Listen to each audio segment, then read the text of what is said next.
അസ്സലാമു അലൈക്കും വറഹ്മത്തുള്ളാഹി വബറകാതുഹു. ഹലോ ഫ്രണ്ട്സ്, എല്ലാവർക്കും പ്രവാചക ചരിത്രത്തിലേക്ക് സ്വാഗതം. പ്രവാചകൻ സക്രിയ അലൈഹിസ്ലാം മറിയം റളിയല്ലാഹു അൻഹയുടെ രക്ഷകനായി മാറുന്നത് നാം കണ്ടു. പ്രവാചകൻ ഇമ്രാന്റെ മകളാണ് മറിയം. മറിയം റളിയല്ലാഹു അൻഹ വളർന്നപ്പോൾ അള്ളാഹുവിന്റെ കടുത്ത ആരാധകയായി മാറി. രാവും പകലും അള്ളാഹുവിനെ സ്തുതിച്ചുകൊണ്ടിരുന്നു. ഒരു ദിവസം പതിവ് പോലെ തന്റെ മുറിയിൽ മറിയം റളിയല്ലാഹു അൻഹ പ്രാർത്ഥിക്കുകയായിരുന്നു. ഒരു മലക്ക് അവരുടെ മുൻപിൽ പ്രത്യക്ഷനായി. എന്നിട്ട് പറഞ്ഞു, ഞാൻ നിങ്ങളുടെ നാഥനിൽ നിന്നുള്ള ഒരു ദൂതനാണ്. നിങ്ങൾക്ക് ധർമ്മിഷ്ഠനായ ഒരു കുഞ്ഞിനെ നൽകാൻ അയക്കപ്പെട്ടവനാണ്. അവൻ പാപങ്ങളിൽ നിന്ന് വിശുദ്ധനായിരിക്കും. അപ്പോൾ അവർ വളരെ ശാന്തമായി അവരോട് ചോദിച്ചു, എന്നെ ഒരു പുരുഷൻ തൊടുക പോലും ചെയ്യാതെ എനിക്കെങ്ങനെ ഒരു മകനുണ്ടാവും? അത് അള്ളാഹുവിന് വളരെ എളുപ്പമാണ്. അള്ളാഹു ജനങ്ങൾക്ക് ഒരു ദൃഷ്ടാന്തമായിരിക്കാൻ വേണ്ടിയാണ് അവനെ സൃഷ്ടിക്കുന്നത്. മലക്ക് സന്ദർശിച്ചപ്പോൾ മുതൽ അവർക്ക് മാനസിക സമ്മർദ്ദവുമുണ്ടായി. ദിവസങ്ങൾ കടന്നു പോകുന്തോറും അത് വർദ്ധിച്ചു വന്നു. ഒരു ഭർത്താവില്ലാതെ അവർക്കെങ്ങനെ ഒരു കുഞ്ഞിനെ പ്രസവിക്കാനാവും? മാസങ്ങൾ കഴിയും തോറും മാനസിക സമ്മർദ്ദം അധികകാലം താങ്ങാൻ അവർക്ക് കഴിഞ്ഞില്ല. അങ്ങനെ അവർ അവിടം ഉപേക്ഷിച്ചു പോകാൻ തീരുമാനിച്ചു. അങ്ങനെ അവർ ജനിച്ച നഗരമായ നസ്രത്തിലേക്ക് യാത്ര തിരിച്ചു. അവിടെ മറിയം റളിയല്ലാഹു അൻഹ ജനങ്ങളിൽ നിന്നകന്ന് ഒരു ചെറിയ കുടിലിൽ താമസിച്ചു. പക്ഷേ ഭയവും ഉത്കണ്ഠയും അവരെ വിട്ടുപോയില്ല. മാസങ്ങൾ കഴിയും തോറും മാനസിക സമ്മർദ്ദം മറിയം റളിയല്ലാഹു അൻഹയ്ക്ക് താങ്ങാൻ കഴിയാതെയായി. അവർ അവിടെ നിന്നും നിറവയറുമായി എങ്ങോട്ടെന്നില്ലാതെ വീണ്ടും യാത്ര തിരിച്ചു. അവർ അധിക ദൂരം എത്തുന്നതിന് മുൻപായി തന്നെ അവർക്ക് പ്രസവ വേദനയുണ്ടായി. അവർ ഒരു ഉണങ്ങിയ ഈന്തപ്പനയുടെ താഴെയിരുന്നു. അവിടെ വെച്ച് അവർ ഒരു ആൺകുഞ്ഞിനെ പ്രസവിച്ചു.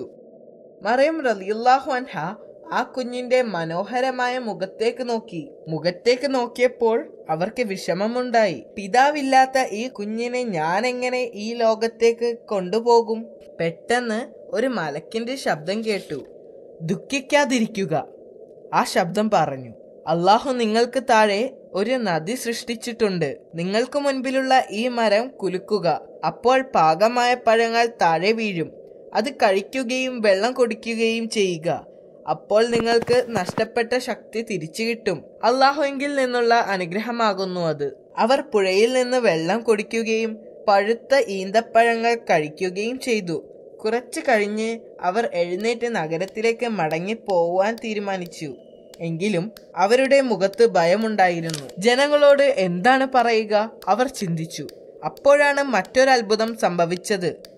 ഏതാനും മണിക്കൂറുകൾക്ക് മുൻപ് ജനിച്ച ആ കുഞ്ഞ് മാതാവിന്റെ ഭയം മനസ്സിലാക്കി ആ കുഞ്ഞ് സംസാരിക്കാൻ തുടങ്ങി. നിങ്ങൾ ആരെങ്കിലും കണ്ടുമുട്ടിയാൽ അള്ളാഹുവിന് വേണ്ടി വ്രതം എടുത്തിരിക്കുകയാണെന്നും അവരോട് പറയണമെന്നും ആ കുഞ്ഞ് പറഞ്ഞു. ഇത് കേട്ട് മറിയം റളിയല്ലാഹു അൻഹ അത്ഭുതപ്പെട്ടു. അതോടെ മറിയം റളിയല്ലാഹു അൻഹയ്ക്ക് ആശ്വാസം തോന്നുകയും അവർ നഗരത്തിലേക്ക് തിരിച്ചു പോവുകയും ചെയ്തു. അവർ പ്രതീക്ഷിച്ചതുപോലെ അവരുടെ കൈകളിൽ ഒരു കുഞ്ഞുമായി നഗരത്തിൽ എത്തിയപ്പോൾ ജനങ്ങൾ ജിജ്ഞാസയായി. അവർ അവരോട് ദേഷ്യപ്പെട്ടു. നിങ്ങൾ ഒരു വലിയ പാപം ചെയ്തിരിക്കുന്നു. ജനങ്ങൾ അവരെ ശാസിച്ചു. എന്നാൽ അവർ ശാന്തത പാലിച്ചു. അവരുടെ വിരൽ ചുണ്ടുകളിൽ വെച്ച് അവർക്ക് സംസാരിക്കാൻ കഴിയില്ലെന്ന് ആംഗ്യ ഭാഷയിലൂടെ കുഞ്ഞിനെ ചൂണ്ടിക്കൊണ്ട് പറഞ്ഞു. ജനങ്ങൾ രോഷാകുലരായി. ഞങ്ങൾ എങ്ങനെ ഈ കുഞ്ഞിനോട് സംസാരിക്കും? കുട്ടി സംസാരിക്കാൻ തുടങ്ങിയപ്പോൾ ജനങ്ങൾ അമ്പരന്നു. ഞാൻ ദൈവത്തിന്റെ അടിമയാണ്. അള്ളാഹു എനിക്ക് വേദഗ്രന്ഥം നൽകുകയും എന്നെ അവൻ പ്രവാചകനാക്കുകയും ചെയ്തിരിക്കുന്നു. കുഞ്ഞ് സംസാരിച്ചു കൊണ്ടിരുന്നപ്പോൾ ആളുകൾ ആശ്ചര്യത്തോടെ നോക്കിയിരുന്നു. ഇതൊരു അസാധാരണ കുഞ്ഞാണെന്നും ഇത് അള്ളാഹുവിന്റെ ശക്തിയാണെന്നും ആളുകൾ മനസ്സിലാക്കി. ഇതറിഞ്ഞ് ജൂത പുരോഹിതന്മാർക്ക് ആ കുഞ്ഞ് ജീവിച്ചിരിക്കുന്നത് അപകടമാണെന്ന് അവർ മനസ്സിലാക്കി. ആളുകളെല്ലാം അള്ളാഹുവിനെ ആരാധിക്കാൻ തുടങ്ങുകയും അത് അവരുടെ നിലനിൽപ്പിന് ഭീഷണിയാകുമെന്നും അവർ ഭയപ്പെട്ടു. ഈസാ നബി വളരുന്നതിനനുസരിച്ച് അദ്ദേഹത്തിന്റെ പ്രവചന ശക്തിയും വളർന്നു. അത്താഴത്തിന് അദ്ദേഹത്തിന്റെ കൂട്ടുകാർ എന്താണ് ഭക്ഷണം കഴിക്കാൻ പോകുന്നത് എന്നും അവർ ഒളിച്ചു വച്ചിരിക്കുന്നത് എവിടെയാണെന്നും അദ്ദേഹത്തിന് പറയാൻ കഴിയുമായിരുന്നു. അദ്ദേഹത്തിന് 12 വയസ്സുള്ളപ്പോൾ അദ്ദേഹം തന്റെ മാതാവിനോടൊപ്പം ജെറുസലേമിലേക്ക് പോയി. അവർ അവിടെ ഒരു പ്രാർത്ഥനാലയത്തിൽ എത്തിയപ്പോൾ മറിയം റളിയല്ലാഹു അൻഹയുടെ പിടിവിട്ട് ഈസാ നബി അവിടെ ചുറ്റിത്തിരിഞ്ഞു. അവിടെ കുറെ ആളുകൾ ഒരു പുരോഹിതന്റെ പ്രഭാഷണം കേൾക്കുകയായിരുന്നു.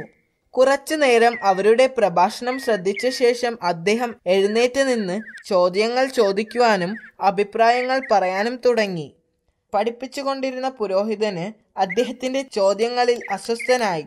കാരണം അവർക്ക് അതിനുള്ള ഉത്തരം നൽകാനാവില്ലായിരുന്നു. അങ്ങനെ പ്രവാചകൻ ഈസാ അലൈഹിസ്സലാം വളർന്നു. ഒരു ദിവസം അവരുടെ പുണ്യദിനമായ സാബത്തിന്റെ ദിവസം, ആ ദിവസം പ്രാർത്ഥനയ്ക്ക് വേണ്ടിയുള്ളതായിരുന്നു. പ്രവാചകൻ മൂസ അലൈഹിസ്സലാം ശനിയാഴ്ച ദിവസങ്ങളിൽ പള്ളിയിൽ വന്ന് അള്ളാഹുവിനെ ആരാധിക്കുവാൻ നിർദ്ദേശിച്ചിരുന്നു. എന്നിരുന്നാലും സാബത്തിന്റെ പുറകെയുള്ള ഭക്തിയെല്ലാം ഇപ്പോൾ കുറെ നാളായി ഇല്ലായിരുന്നു. പുരോഹിതന്മാർ 100 കണക്കിന് കാര്യങ്ങൾ നിയമവിരുദ്ധമായി ചെയ്തിരുന്നു.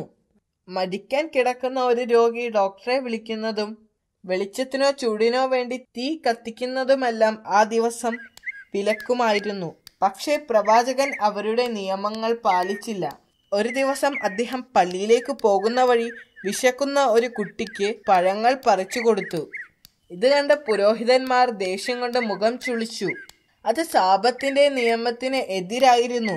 വൃദ്ധയായ ഒരു സ്ത്രീക്ക് തണുപ്പിൽ നിന്ന് രക്ഷ നേടാൻ അദ്ദേഹം തീ കത്തിച്ചു കൊടുത്തു. ഇത് സാബത്തിന്റെ നിയമത്തിന് എതിരായിരുന്നു. ഒടുവിൽ പ്രവാചകൻ ആരാധനാലയത്തിൽ എത്തിയപ്പോൾ അമ്പരന്നുപോയി. 20,000-ത്തിലധികം പുരോഹിതന്മാർ അതിനകത്തുണ്ടായിരുന്നു.